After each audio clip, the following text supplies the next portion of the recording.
Good morning, everybody. I'm a little winded this morning from the bronchial problems, so forgive me if I sputter off into a coughing fit or something like that. I wanted to address a couple of little things that I got in the comments.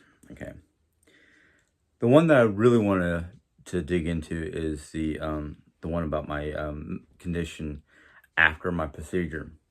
Now, the colonoscopy, I'm going to get into some graphic details, so I do apologize. From what the nurse told my wife over the phone, I was not totally free of waste material. So they had to flush it out, which means blowing air plus water up my bum. Now, I couldn't tell you if they did that or not because of the fact that I was out cold from anesthesia.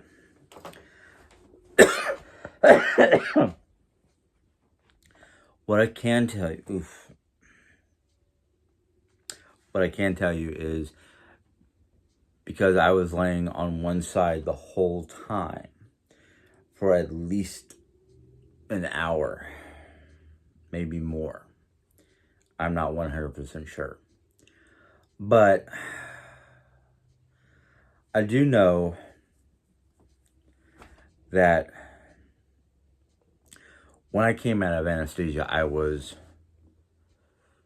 literally hacking up a whole lot of mucus and junk and had wheezing fits, which I am now having right now.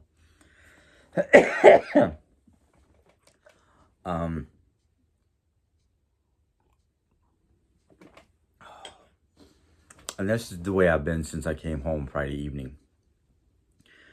The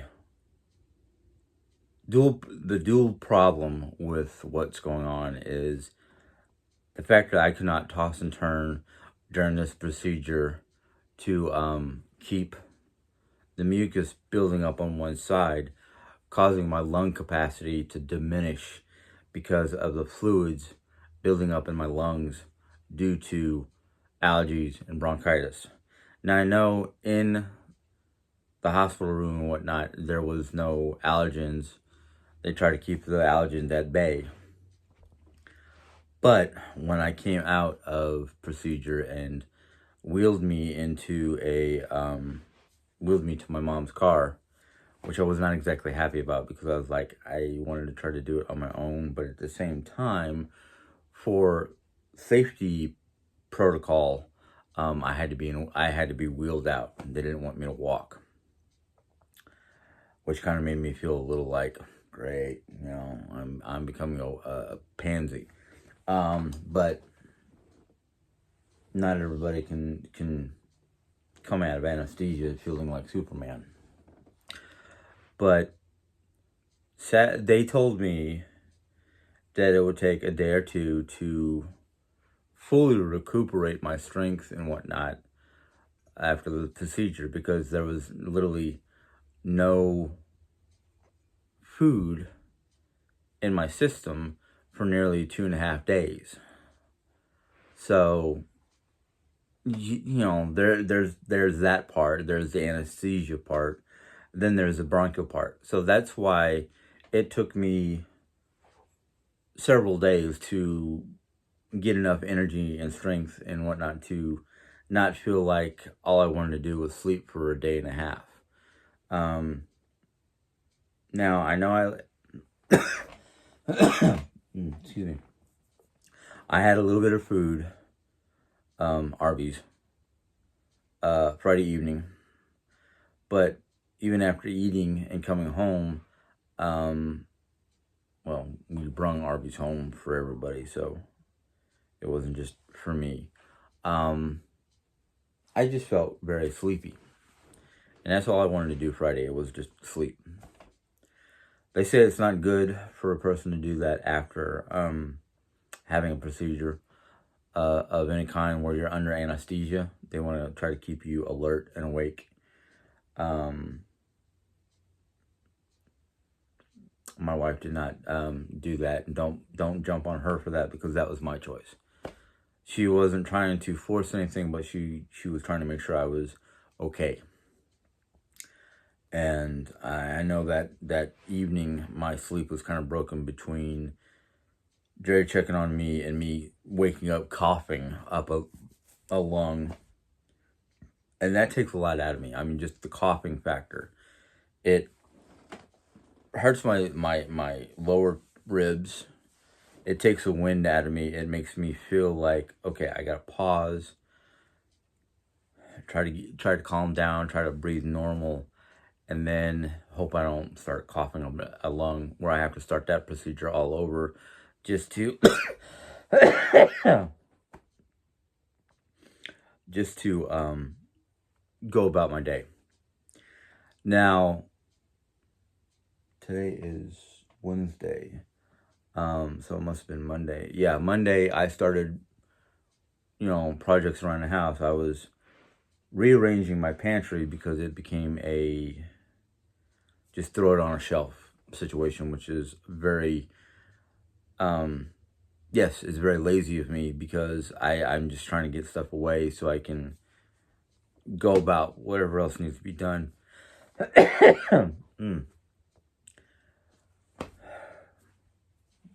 Maybe I shouldn't be doing this, but I'm stubborn, so I'm going to go ahead and keep on doing this, and I'm just going to try not to be so rampant, because I know sometimes when I talk, I don't breathe enough, and that causes me to cough.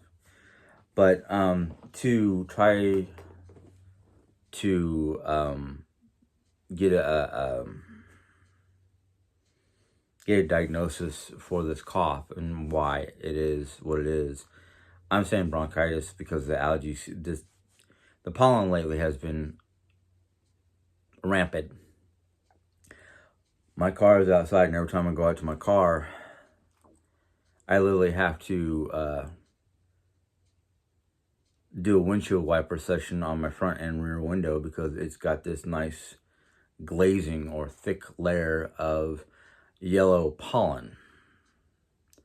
And I'm like, okay, this is why I wanted a garage. Not a carport, but a garage. That way I don't have to get into my car and deal with a bunch of pollen. But just what it is here in the Midwest, or anywhere that has plant life, even though certain plants are not as heavy with the pollen. But here in the Midwest, we've got a lot of trees and plants that pollinate. I mean, and I don't mean just like lightweight pollen. I mean this nasty yellow-green type stuff.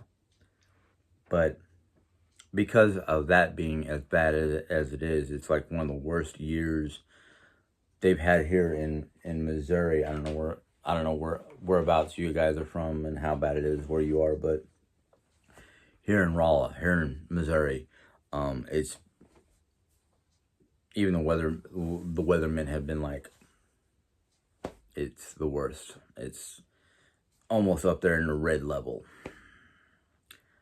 So that's causing sinus issues, and at nighttime, it causes postnasal drip, which gets into my lungs and causes me to have the bronchitis, the seasonal bronchitis. So I'm thinking, just because it's really bad this year, that maybe I need some kind of rescue inhaler or something like that. That and the doctors, after the colonoscopy, suggested, didn't tell me to do it, but they suggested a sleep test for sleep apnea. See, I had to listen to the word via Google 5 times to get it right. So yeah, you guys are right. It's apnea. I'm the one who was wrong, and because I kept my ears and whatnot were hearing it wrong, I just kept on going with what I heard. So I apologize to all you people I argued with. You guys are right. I'm sorry.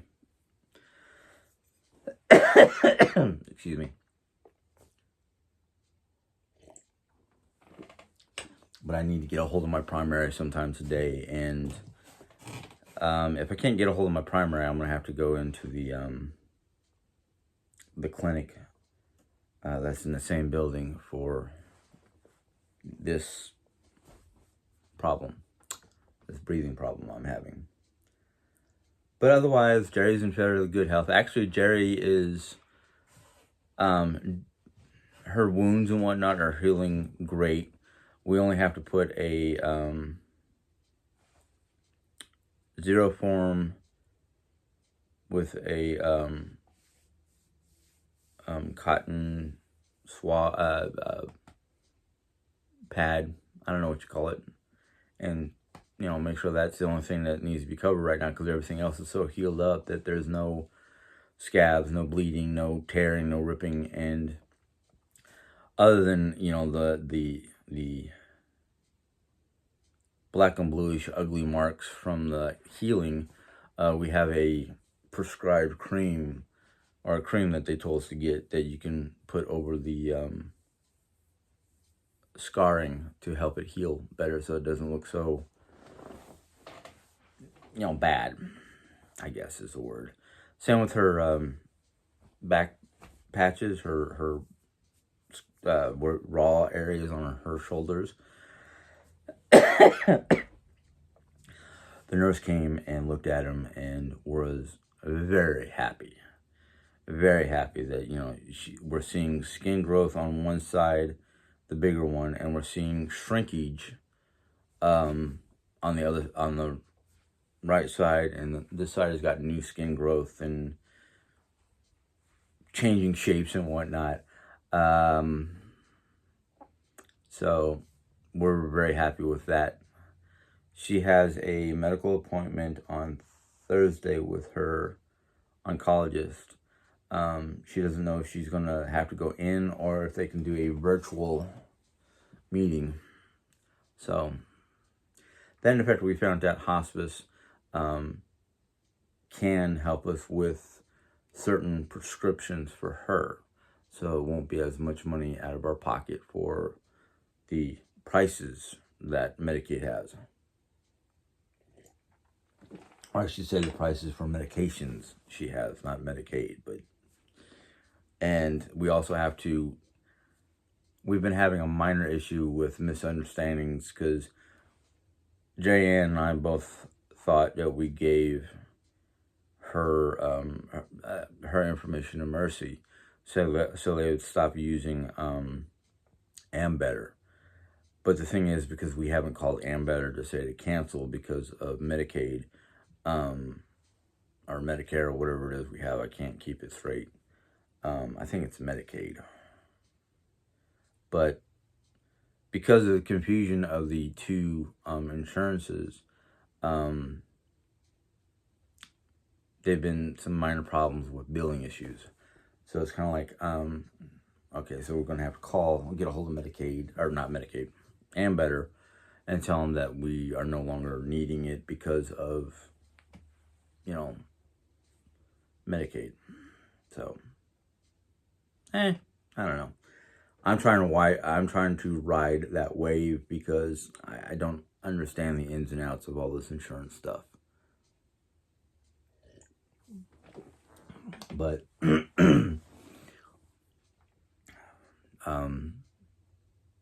so we're hoping that if everything on the outside is healing as well as it is, we're hoping everything on the inside is healing as well. And hoping that when we go to see the July 13th, when we go to see her surgical doctor on her leg, that he'll give her the okay to start walking. That would be, making Jerry's day, because that's also her birthday. And, that kind of stuff. Mom, I get worried about, because I don't know if it's the lack of her routines or activities due to her back, but like, she'll have her bad days where she can't sit in bed the way she wants to do her paint by number portraits, because it hurts her, it causes her too much pain. But like, I think it's once a week, she goes to the chiropractor, and they I don't know if they're doing like the stretch machine that you get, your spine is slowly compressed and decompressed, to help her back out, her spine. Because usually the day after that, she's in fairly good condition and she's doing her normal routine and whatnot.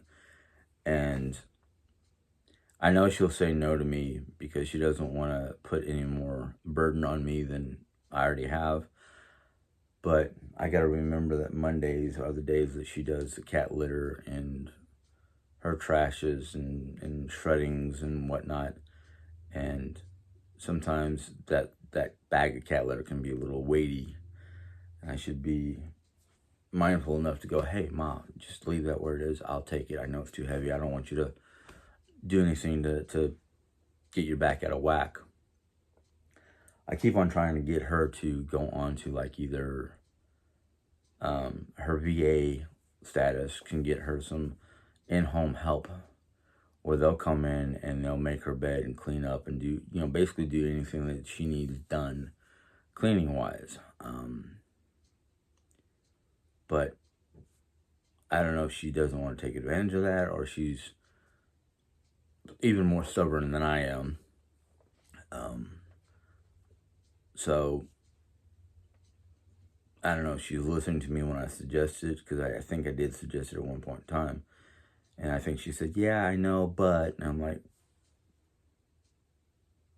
you get exhausted or literally wiped out energy-wise just changing your bed or folding your laundry. She goes, yeah, I know. And I'm like, okay. I can't argue with her. I'm not going to push her to do something she doesn't want to do. I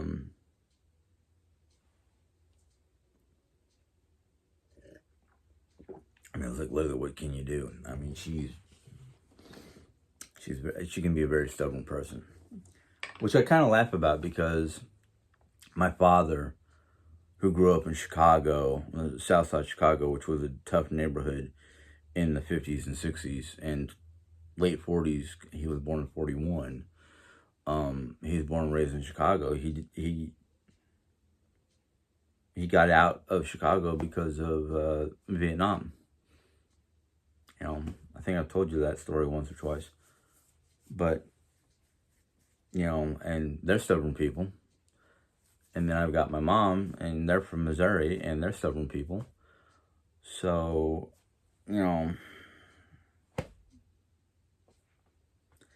two stubborn people have a baby, and the baby is not only stubborn, but just downright pig-headed.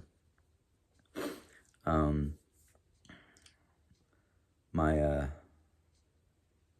parents knew when I was a baby that I was going to be a troubled child, because being in the Philippines for a year, climbing out of my crib, landing practically face first or head first onto hardwood mahogany floors, and just, a little yelp, and then just kind of like, hey, let's do it again, Dad, let's do it again. I've had my fair shares of falls and tumbles and head smacked on hardwood floors by my own dealings. Fell backwards onto a concrete sidewalk because of a pair of neighbor's dogs plowed right over me. I had my bridge of my nose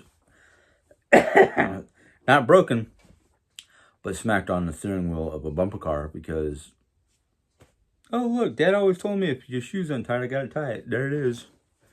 Trying to tie it and then right into a steering wheel because somebody from behind me smacked into me. Falling out of trees. Out of all the things, this is the funny thing. Out of all the things that I've done in my youth that could have broken a bone, no breaks.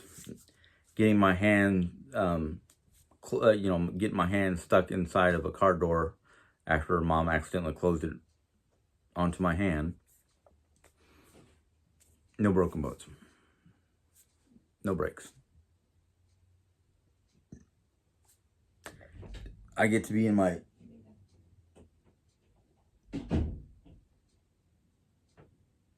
Oh, Mom must have been putting mail out or something.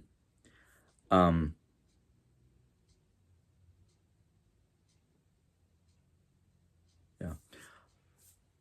After, what, I don't know how old was I when it happened. Somewhere in my 40s. Nope, she must have locked herself out.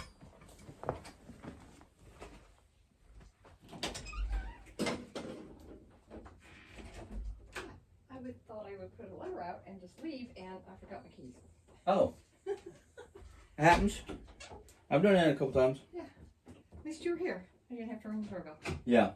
Okay, see you later. See you later. Oop. Good old Mom. I love her to pieces, I really do.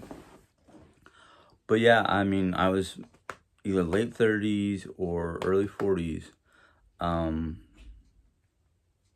We were helping Jerry's friend move to Georgia. I was on the roof of our car at the time, tying down some stuff onto our car, and I came down, twisted my ankle, and I thought it was just a really bad sprained ankle. It must have been a week before I got back to, week or so before I got back to New York and went to my doctor, and the doctor was like, oh yeah, you pulled a sliver of bone off the top of your foot, you've got a broken bone, basically, a broken foot. And I went, really? That's a first in my lifetime. I mean, I don't know how many things I've done that I should have had a broken arm or broken hand or, you know, messed up septum or whatever this bone is up here. Nope. It had to have me come down on the wrong way and twist my ankle to cause a broken bone of any kind. I must have been lucky. So, yeah.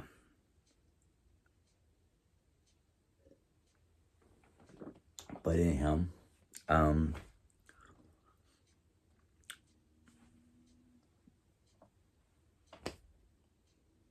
don't know. I forgot what Mom's going out for, but she's going out. Oh, she's going out to have her car inspected or checked out or whatever. She's taking the car to the dealership to have it given a once over or something like that. But things like that where she, it's a simple mistake. So I do it myself. So I don't get overly worried that I stepped out of the house, closed the door, and forgot my keys.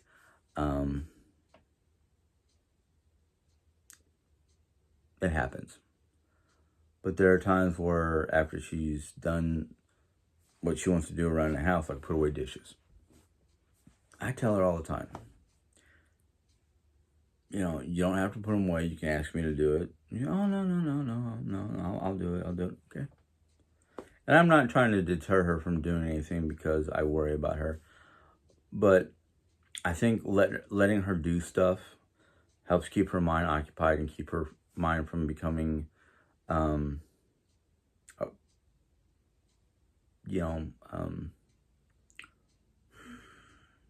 even though the doctors have her on medication, she did go in for, I asked her to. I asked her to go get her checked out. Go get herself checked out. Because I noticed that there was some memory issues, and I'm like, is this the early set of Alzheimer's? But they have her on medication because she did show signs of early Alzheimer's. So in order for me to feel comfortable, it's like, I'm not going to tell her not to do anything, but I'm also going to tell her don't strain herself. Don't put herself out of commission because she did dishes that we all make messes with. So if Jerry was on her feet, Jerry would probably do the dishes or do a part of the dishes. But otherwise, Mom seems to be okay. She does have her ups and she does have her downs. And I think we all do. I think that's just part of life, is the ups and downs. So I just watch out for her. I try to do my best to watch out for her. I make the food. Most days I make food. Friday, Mom helped out because I wasn't feeling up to cooking. She made what she could. It was more like a fend for yourself because we had leftovers in the fridge from... See, I didn't make anything Friday or Thursday because Friday was my procedure. So it must have been Thursday I made food for everybody. And then Friday was a fend for yourself, but we ended up going to Arby's. And then Friday later that afternoon or evening for dinner, it was dinner time was basically Arby's. And then later on in the evening, because I had not eaten all day, I was feeling a little hungry, or I couldn't tell if I was nauseous or hungry.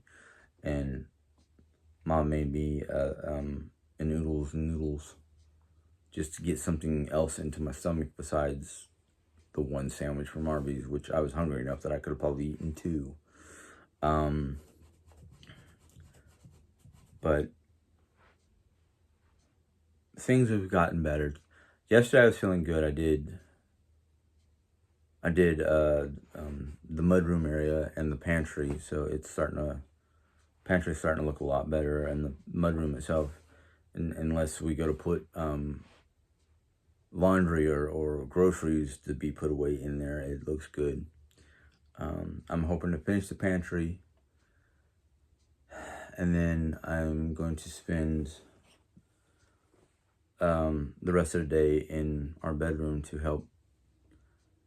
Well, I'm going to finish up clothes, fold those up, probably leave them folded on the bed so we can change out winter to summer, because it's starting to get warm around here.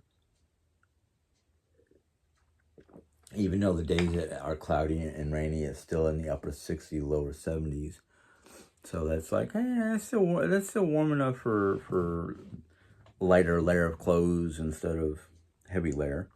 The reason why I'm wearing my hoodie is because when I first wake up, everything's cold. To me, it is.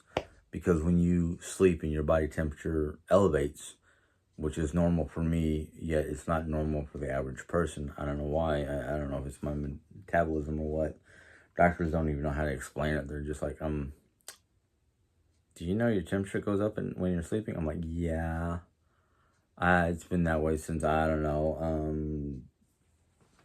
what year is it? 1971. I was always a warm child, Parents were always worried about me every time I wake up. I'm like, oh, he feels warm. Maybe he shouldn't go to school. No. I could only play that trick a couple times. I'm not feeling good. I'm hot and sweaty and blah. That trick only worked a couple years, and then it was like, something wrong with this kid. I usually only play. My parents caught on to the factor that I only use that trick on the days I was supposed to go in for like a math test or some sort of test for school. Test day, basically. But yeah, now the doctors have tried to examine me. They're like, we don't know what's wrong with your kid. He's a little warm at night. So what? You know what? As long as the temperature doesn't go over 100, we're just gonna. He's normal. Yeah, normal. That's a setting on a dishwasher, you nut. Or dryer or whatever. Anyhow, before I end this video, I got a few surprises over the weekend, which I didn't open until yesterday. One of them I'm quite happy with because it's a rechargeable fan with a stand, so you can put it in your cup holder and point it at you, and it's pretty powerful little thing. Hold on a second. basically, there's your charging cord. It looks, kind of small, right? There's the stand. Just give it a little, and it comes out of the stand, so it can be a handheld fan. But it's got 3 settings: low, medium, blow you away. And it holds several hours worth of juice. Enough for at least, you have to charge it every other day or so. And I'm liking it because I can set it up in here close to me if I want to, or when we go camping, we take it with us. When I talked about, excuse me, when I talked to Jerry about getting a portable fan, even though we've already got a small black one that has a clip, that small black one is also what they call a power bank. So you can charge it up and run it, and it's only got 1 speed, I think. And when you're not running it, or even while you're running it, you can plug in any kind of USB device. It's not really good for, let's say, your laptop or anything like that. You can charge your phone overnight on it. You can charge other small devices. I've got this little power bank that has 3 charges worth of, you can charge it up and use it at least 3 to 4 times before you drain the power bank. And I think the reason why Jerry didn't go with the other one that I wanted, which was it was a fan light combo.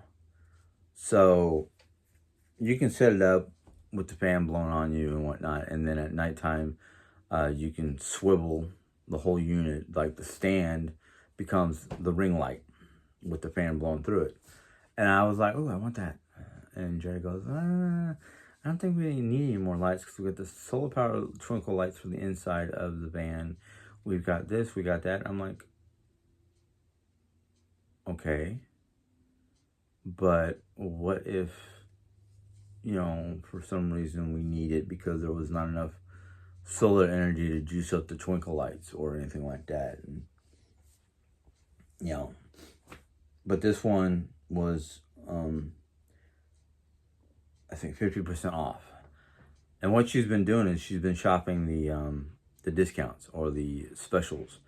Or there's this one couple that do RVing. That's basically their life, and they sponsor various pieces of gear or whatnot that they use or they've tested. And when they have a special, you can get anywhere from 75 to 50% off the item. And I'm like, okay, I can't remember their names. Jerry would know their names better than I do. But I was just happy that Jerry, is able to find stuff. One of the things that Jerry surprised me with, at least I don't remember her telling me she was going to get me this, but it was kind of a surprise. The only thing I don't like about it, I'm going to show you what it is here in a second. The only thing I don't like about it is the fact that with all the stuff that's in this box, one of the tabs that's supposed to hold the box down broke off, and the hinge side is cracking and coming apart.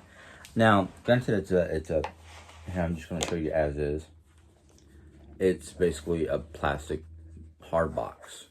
And you can tell that here's the tab for the one side and this side broke off. Now it's got tabs on either end. But there's so much stuff in here, even with the foam padding that's in here, you can't close it all the way. Now granted, some of the stuff that's in this box, which I'm going to show you here in a second, don't have to be in a box. It could be on your person. And Jerry-Ann and I talked about this, and we've got a hair clipper system in our bathroom, which is going to get pulled out here in a little while. She wants to trim her hair. I want to trim my hair. We're thinking about using that box. It's a big box, and we don't need to have everything in the box. So we're going to work on that and use it for this stuff.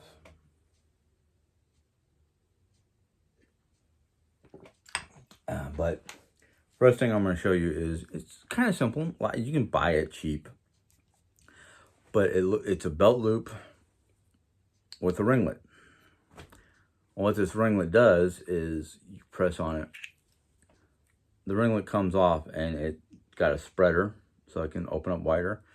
It's basically you put your soda, water, whatever bottle you're carrying, hopefully water. I almost said soda because that's always the first thing that comes to my mind because it's the way my mind works. I'm trying to change that.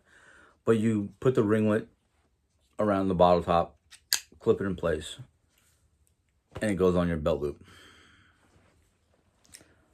I think that's kind of ingenious because then you don't have to stop, fiddle fart with your backpack to get out your canteen or your water bottle or whatnot. It's right there on your hip.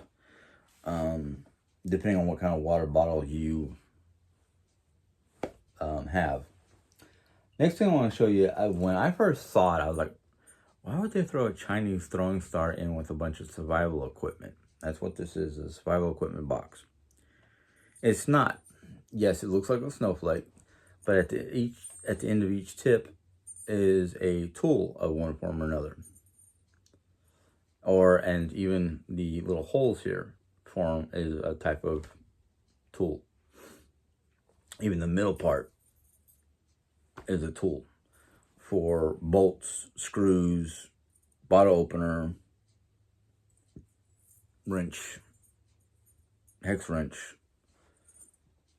And I'm like, oh, that's cool. And of course, they gave it, they have a little ringlet on here. And I'm like, this ringlet, between the weight of this this tool, because it's heavy metal. I mean, it's heavy duty steel.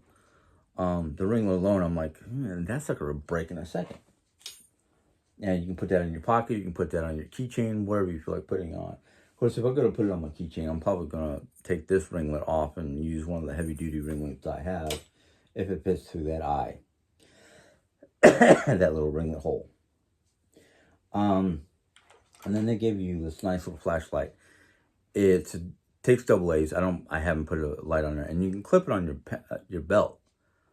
Now, most guys that I know that go camping, they don't take a lot of extra clothing. They might take extra underwear or whatnot, and maybe one pair of pants, extra pair of pants in case the pants that they're wearing rips. These are the type of guys that go out there, and they're just out there until they don't want to be out there no more. I knew a guy that basically his whole life was in a mountaineering backpack.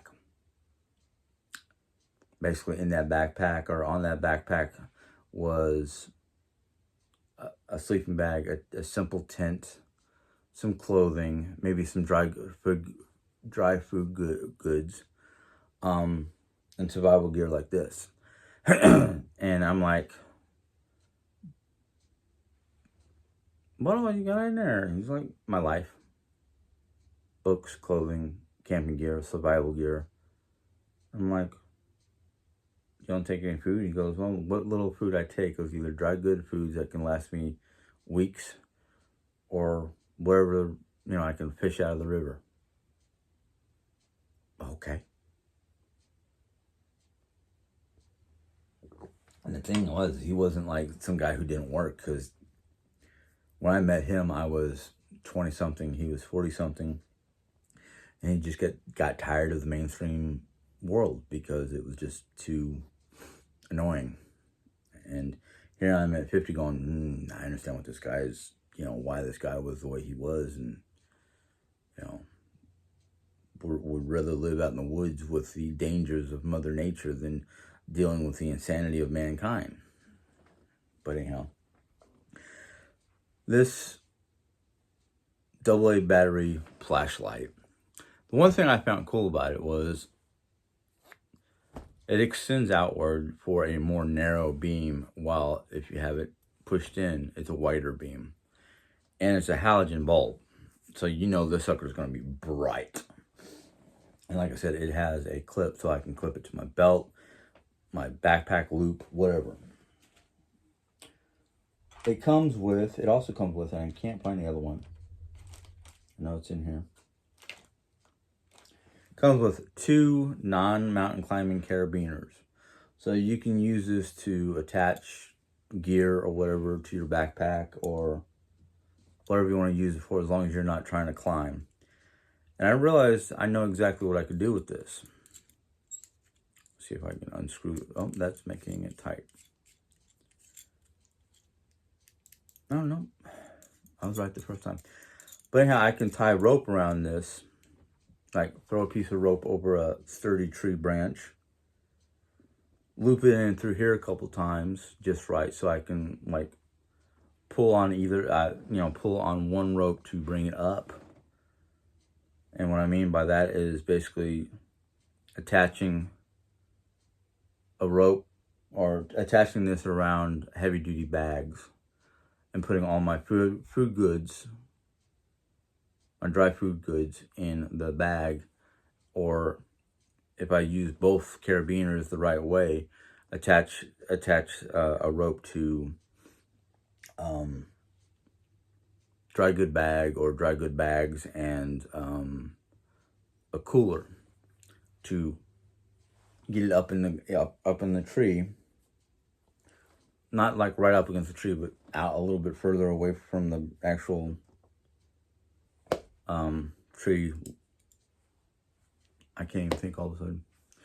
But anyhow, basically what it is to bear-proof your campsite. You get all your foods into your cooler or your bags or your backpacks, and use rope to get it up so it's suspended from a branch high enough where the bears can't get to it, but fur enough away from the trunk of the tree so they can't just climb up the tree and get to the food itself. It's one of the things I learned while I was in Yellowstone. The rangers basically said if you're camping overnight, make sure you get your food up into a tree by rope so the bears can't get to it. That's what these carabiners are for. The second one is in here somewhere. Now this next item is kind of cool.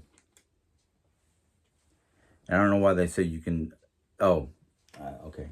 I'll explain it to you. I remember now. It is a spoonula, or fork spoon, even though the tongs for the fork are kind of small. But it's also got on this end a safety whistle. So if you get lost from your companions, you have a whistle on your fork. Now, you pull it apart, and it becomes your knife. Knife can be used to whittle fragments of wood for fire starter. You've got a can opener. You can also use this to cut your food. But here's the fun thing about this. I don't know how I would do it, but it comes with a little cord.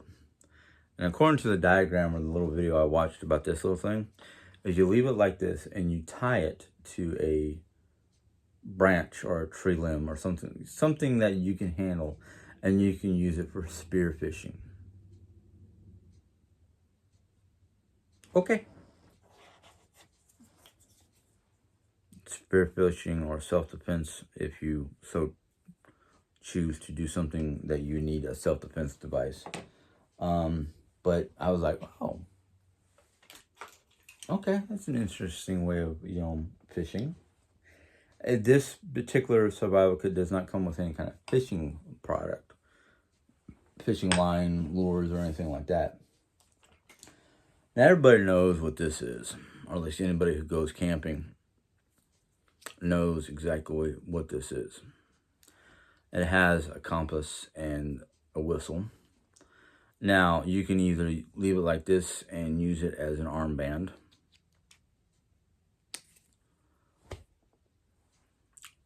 but if you ever need cording and you have this item on you, the band right here is paracord. So you just find the one end and start unraveling it, and then you have yourself some rope for whatever you need it for.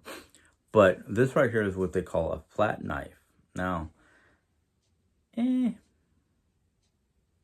feels like it might be able to scrape some wood shavings off of a stick or something like that for fire starter, because at this end, this middle piece is flint.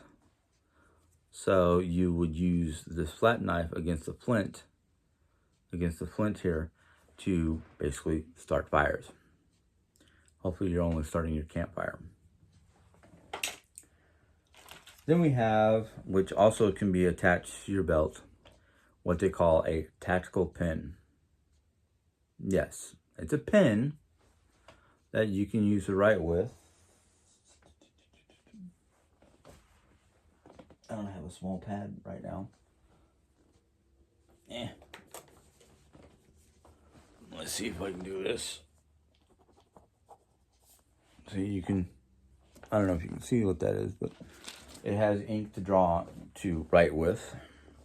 And this is something I probably might start carrying around with me everywhere I go. And then this tip, you basically use to break glass. If you ever get stuck in a car where you need to break out of the car. Hopefully that's what you're using it for, is to break out, not break in. Because I would hate the idea of somebody using something like this for wrong purposes. Then it comes with your basically handheld saw, so you can cut big limbs, or God forbid you had to cut down a small tree. Then it also comes with an actual regular flint and steel. So basically you use this rounded part against the flint to basically strike, like striking a match. So that way, you know, you got it on your little, in case you get lost from the rest of your equipment. If you are wearing this, you have the same thing. Flint, steel. I don't know why they attach it by a cord. I guess it's to keep from getting the two of them lost, but I would untie this one side just so it's longer. But it has your can opener, a ruler, ruler, and then the part where you strike your flint. And I tell you what, sometimes these are better to have than be trying to carry around matches where, you know, you might not get time to light up your fire. Then it comes with what they call a ropes. What was it called on the internet? I don't know. I forgot what it was called. But it's a little pot. You can keep this in your wallet or something like that. It has a little bit of paracord. It has a bladed area up here, a little screwdriver, sockets, bottle opener, can opener, a serrated area for, you know, maybe you're trying to saw a little piece of wood. And then this whole corner is a blade. So you can use it for a lot of different things. I can't remember what they said to use the paracord for, but it also has a ruler. I had something similar like this in my pocket, and I forgot what happened to it. I don't know if I lost it, gave it away, or what, but it's MIA. Might have gave it to somebody who needed it more than I did at the time. It also comes with a little signal mirror. So you can attach this to your backpack, and if you get lost, God forbid you get lost in the desert or anything like that, but you can use this to signal overhead planes or anything like that. It also comes with a thermal safety blanket, which I think I already have one of those in the car, but it's always nice to have two. It has a little whistle, emergency whistle in it. And this one piece, which me and my wife argued for a moment or two about it, and then I went, I forgot what they're called, but I know what they're used for. And basically it looks a little bit like this. It's hollow in the middle, and you can extend it. Why is it extendable? So you don't get your face burnt off. It is a pocket bellow. So basically what you use this for is once you fully extend it, you put the one end close to where you're trying to start a fire, and you know, you see a little bit of smoke, and you just gently blow into this to help give the fire air. to become a flaming pile of wood. Now, the very last thing I have to show you is, I've already have one. Jerry already gave it to me. But it comes with your survival kit. Basically, it is the same pocket knife I have that I showed you. It has a seatbelt cutter, the glass breaker, and the, foldable. This is slightly different than my blade. It's got the foldable, ooh, it is stiff as can be. Foldable blade with the little locking mechanism on the inside. I don't know if I'm gonna like this one because it's not identical in the actual manufacturing. It is similar in the factor of the way the blade is set up or designed. And to be honest with you, I don't like blades that are very stiff. I know I can loosen up the blade a little bit so it's not a pain in the butt to open or close. Here's the one that she gave me earlier. And if I look at it, I'm like, okay, I see the differences already by the design of the belt loop or belt clip and the rivets. And the fact that it is easier to pop up. Unlike that one, it's much stiffer. So I'm wondering, just out of curiosity, so I don't have to buy a... Yeah, see, when you put the two together, this is the one from the survival kit. This is the one that Jerry gave me before. You can definitely see the differences in design. So you can definitely see the differences already. Size. This one's a much lighter, which, you know, when you're carrying a bunch of gear, you don't want a heavy item on you. But sometimes when you feel the weight differences, I would go for the heavier blade because, you know, it's stronger. It's made out of sturdier material. This one feels and sounds more plastic, and this one will probably break faster than this one. And I'm pretty sure that this one is for most everyday usage, while this one is not for everyday use, even though it does have the seatbelt cutter and the glass breaker. And oh yeah, you can definitely feel the differences. So if you do get a safety kit or survival kit that has a pocket knife in there, and you decide to get a second one just in case, maybe this one's going to stay in the kit so it doesn't get lost while this one's going to be on your person, I would probably use this one because of the heft alone more than this one. As I was saying before,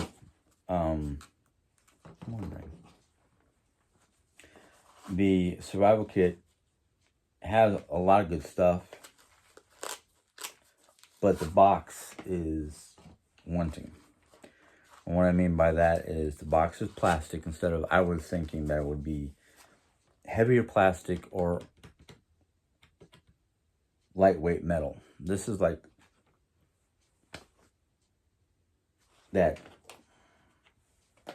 molded plastic, not heavy duty plastic. And that's probably one of the reasons why this box is already in need of repair or replacement. So I'm just gonna pick the whole thing up, gently put it with all the other camp gear. That way it won't get lost. But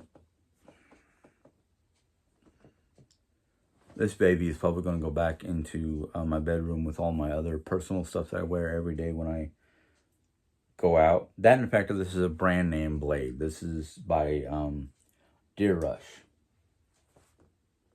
Now, everything I just showed you, I'm not being paid for it. This is my own personal desire to show off what I got and tell you how I feel about it. But like I said, J. Ann and I have a plan to replace this box that the survival kit came in because it has no room whatsoever. Now, I'm pretty sure if I took everything out of there that I'm supposed to carry on my person, it would be sufficient enough room for all the other stuff that you don't carry around with you all the time. Like the tactical pen, you'd probably carry that around a little bit more than just leaving it in a box. That knife that comes in a nice Velcro closed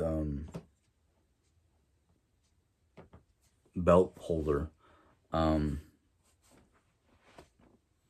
You know, I might switch the blade out. I might take that blade out and put it and use it with this. But the thing is, you don't really need that Velcro case because they come with, you know, pretty.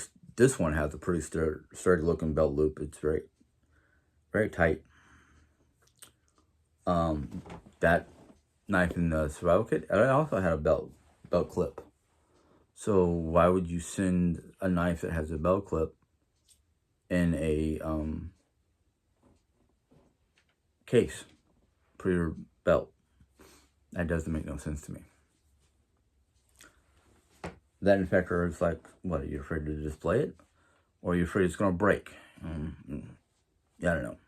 Keep on looking in the coffee cup because I'm thirsty. But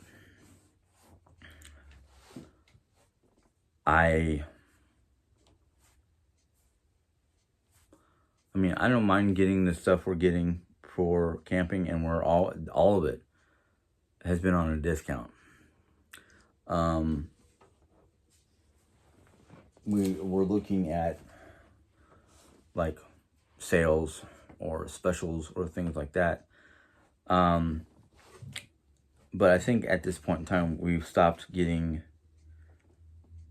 I think the biggest ticket item we got so far is the tent. The Walmart Ozark Trails, they had a special on tents. And this particular special, it was after shipping and handling, or after taxes, because it was free shipping. It was only $106, and it came with the tent, 2 sleeping bags, and 2 camp chairs. Or is it sleeping bags or sleeping mats? I don't know, but let's just put it this way. When I looked up on Walmart.com for the same item, normally it's $200 and not 200. Yeah, almost $300, like $289, $299, something like that. So we got it for like half price. And I'm like, okay, I'm not gonna shake a stick at it because I've been looking to replace all my camping stuff that I had before Superstorm Sandy hit us in New York. And what I just purchased and got delivered over the weekend, it doubles that. It literally, I mean, the tent that I had was a 2-person tent, 1 sleeping bag, a backpack, and some camping utensils, camping cookware. I didn't have a little camp stove or anything like that. I just had the basics. So I figured, you know, if the stand that I had that would go over your campfire held a platform that you can put your cooking pans and whatnot on. So that infector, if you didn't want to set up the whole contraption, the pan itself was heat resist. I mean, it was cast iron or something like that. You can put it right over the fire as long as you had a nice, decent, sturdy flame, and cook directly on top of that on the flame. Which basically I didn't like doing that because 9 times out of 10 I end up burning one side of the food. But hey, the tent, the chairs, and the mats or bags, I can't remember which. I think it was mats. Hey, I just got 2 for 1, basically. Granted, I think all my camping gear together was sleeping bag. The sleeping bag was 15. The tent alone was 40. So yeah, I just paid a little bit more than what my gear was probably worth, but it's better than trying to literally get all the different components by themselves and hoping they'll work for both of us. Now, I know you guys have probably been wondering, well, you guys are going to be RVing in the back of your in the back of your vehicle. Why do you need a tent? Twofold. One, Jerry's never slept in a tent before, or at least it's been 40 years for her since she's been in a tent, because she did sleep on the beach in New York in Girl Scouts, and that was the last time she's ever been camping. And I was like, that's not camping. She goes, what do you mean? I said, well, you had a restroom, right? Yes, we had restrooms nearby we can use. Okay. You slept on a beach on soft ground. Yeah. I said, okay, that's not camping. Camping to me is being out in the middle of the wilderness, and you had to go to the bathroom. You found a spot behind a tree with your roll of toilet paper, and leaned up against the tree while you did your business. 2, you have to clean a spot on the forest ground of all its debris so you can set up your tent, so you're not poking a hole through your tent with an acorn or a branch or a twig. To me, that's camping. What she wants to do with the van is more like glamping. I'm used to